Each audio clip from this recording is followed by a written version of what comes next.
Hey guys, so today I'm going to be showing you how I make my stencils ready for my tattoos that I do. This is by no means the only way you can make a stencil. There are many different ways you can make a stencil. For me, I found that this is the best way for the way that I work. I use the iPad and also Procreate on the iPad. First things first, you need a design. So I'm just going to quickly make a design.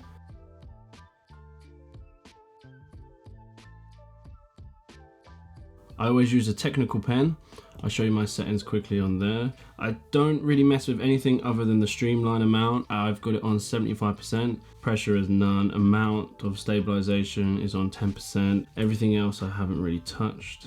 I think this is just exactly how it was. I use a green because I've got blue and pink in my design, and that's what's going to stand out the most. The size I'm using is 7%.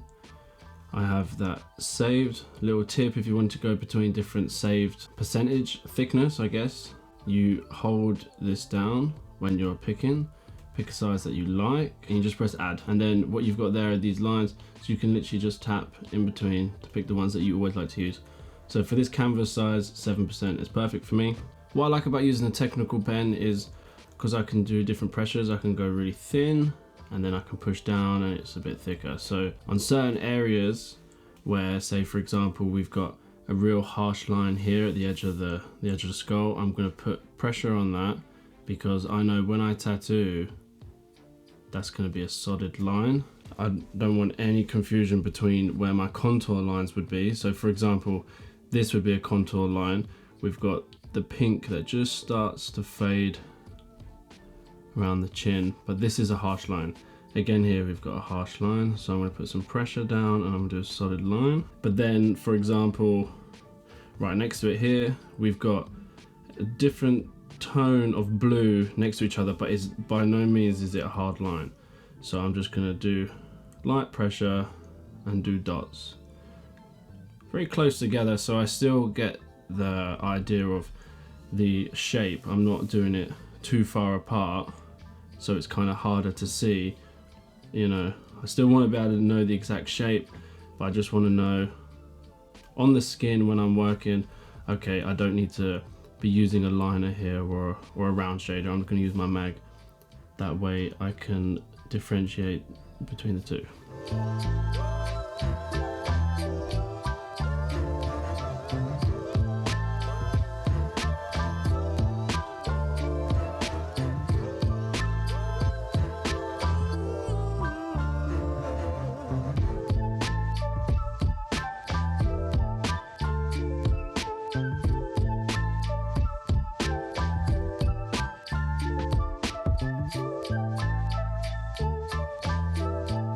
So now I've got my finished stencil. The next step that I'm gonna do is straight away I'm gonna get rid of my design, get rid of my leg there.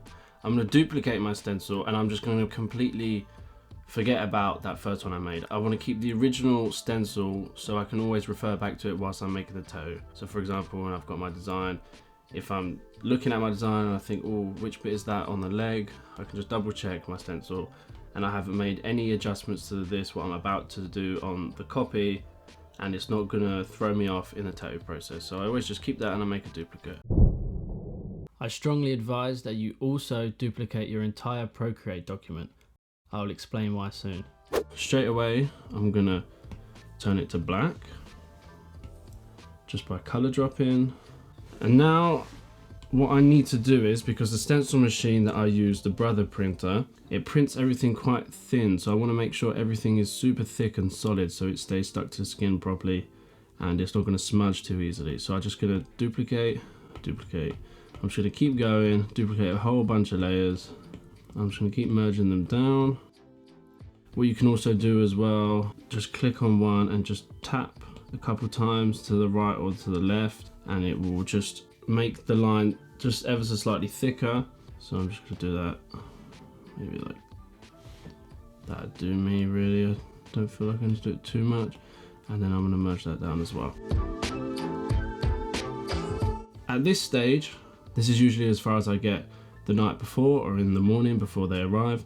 And then they arrive to the studio. Once everyone's settled, they've done the form, everything like that, I'll get my stencil paper, which is A4. So I hold that piece of paper up to the body part. In this case, it's going to be the lower leg, the outside calf. So I'll measure from ankle to just as the knee starts at how many pieces of paper that will be. So my canvas, as I've already said, is a lot bigger than A4.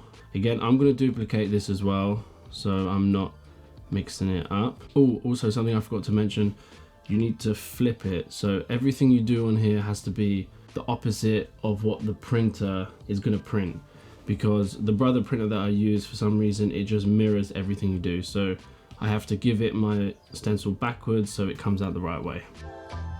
So I know this is way bigger than A4 and I want it to be about 1.5 pieces of A4. So I'm going to guess and say it's around this sort of size.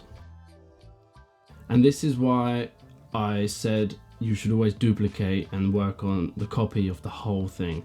And I'll explain why. So what you now need to do is go canvas, crop and resize.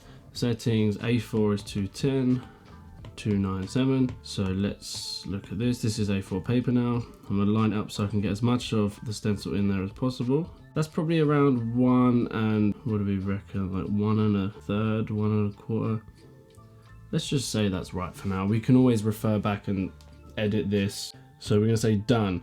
As you know, Procreate doesn't let you store any of the design or what you've made outside the canvas. It's not like Photoshop where you can just drag something off and drag it back on. I've completely deleted everything else now. Like, as you can see, my whole design is gone. So the risk is, because now I need to share this and save it. But if you accidentally press gallery, just like that, and I go back onto it, I'm fucked.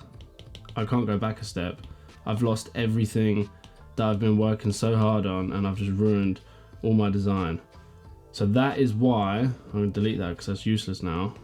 That is why I always make a copy of my design and my stencil. So if I do make that mistake and I accidentally hit gallery, which is so close to actions, it's literally like 2 millimeters away, then I've got that back up and I haven't shot myself in the foot. And you only learn that through experience, and that is why I am telling you, so you don't have to make that mistake. Okay, so let's just get back to where we were. So share, PNG, save image, export successful, and now we go back and we've got everything back to where it was. We haven't lost anything. And then we do the same again, canvas, crop and resize, settings, 210, 297. And then I just move the paper up to the bit that I haven't done yet. Done, share, PNG, save image. Perfect. And then remember to go back. So we've got everything back to how it's supposed to be. That's the end of everything I do in Procreate. I'll take you over to how I get everything printed up. Next step, I go over to my photos. I find what I've exported and I edit. I go brilliance and I whack it all the way up to 100, just so everything is really dark. Because like I said before, the Brother printer prints everything quite thin, especially these little lines around here where it's not super bold. It's going to be quite faint, so I just make sure that everything is quite dark. So now that's all done. I've got my 2 stencils there. Say if you were doing a back piece or something huge like on a leg, you just repeat that process. I've made full back piece stencils and I've had to do that canvas, crop, resize, save, that whole process like 6-7 times, and just have loads of paper. The final process now is actually printing off your stencil. This process is going to be unique to you depending on what machine that you're using. I'm using the Brother printer. I'll leave a link to the exact one that I'm using in the description, and I will be giving a full in-depth review on this at a later date. The way that I connect is I use an app called Brother iPrint and Scan. You can just download it on the App Store. You connect really straightforward. There's no need for me to go into it now. It's just like connecting a pair of Bluetooth headphones, and then you follow through the steps and press print. It's that simple.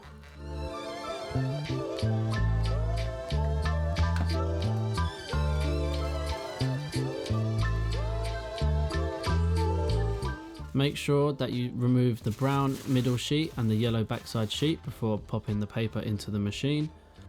As it's feeding through, I keep a little bit of tension on the paper just to avoid any crinkles and to make sure that it comes out smooth without skipping any parts. Once I have all my pieces of paper printed out, it's just a matter of lining it up and using some tape to keep them together. Thank you for watching. I hope you have found this video helpful. Like I said, this is by no means the only way to make a stencil. This is the way that I find is best suited for my style of realism tattoos and when I'm working on large scale pieces and I need to be using multiple bits of paper. Don't forget to like and subscribe, and I'll see you on the next one.